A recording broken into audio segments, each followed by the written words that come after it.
রাতের বেলা পর্নোগ্রাফি দেখছি, এটা এক অন্যায়। কিন্তু পর্নোগ্রাফি দেখার পরেও আমার মাঝে পাপ করার অনুভূতি আসলো না, আমার মনে কষ্ট আসলো না। আমি যে পর্নোগ্রাফি দেখেছি, আমার বন্ধুর সঙ্গে প্রাউডলি গল্প করলাম।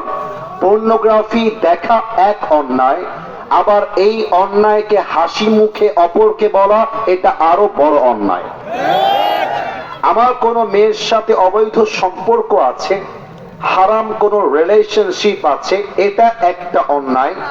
আবার সেই মেয়ের সাথে যে আমার প্রেমের সম্পর্ক আছে, এটা ফেসবুকে পোস্ট করা আরো বড় অন্যায়। যুবক, অন্যায়কে অন্যায় না মনে করা হচ্ছে the biggest mistake of your life.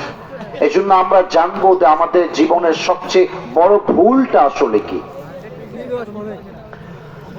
আমাদের জীবনের সবচেয়ে বড় ভুল হচ্ছে এই কোরআনকে আমরা জাস্ট একটা ধর্মীয় কিতাব মনে করেছি।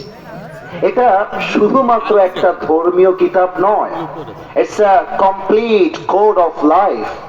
এটা হচ্ছে সম্পূর্ণ জীবন বিধান, এখানে সব কিছু আছে। আচ্ছা,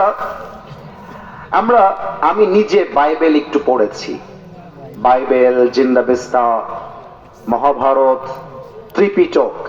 আচ্ছা বলেন তো, তাদের ধর্মীয় কিতাবটা যেমন কিতাব, এই কিতাবটা কি তেমন কিতাব? না, না। খ্রিস্ট ধর্মের কিতাবের ব্যাপারে কথিত আছে, কোন ধর্মীয় গুরু ছাড়া কেউ যদি এই কিতাবটাকে ধরে, সোজা জাহান্নামে যাবে। আচ্ছা, এই কোরআন সম্পর্কে কোথাও কি কথা আছে যে আসিফ হুজুর ছাড়া, ডক্টর আজহারি হুজুর ছাড়া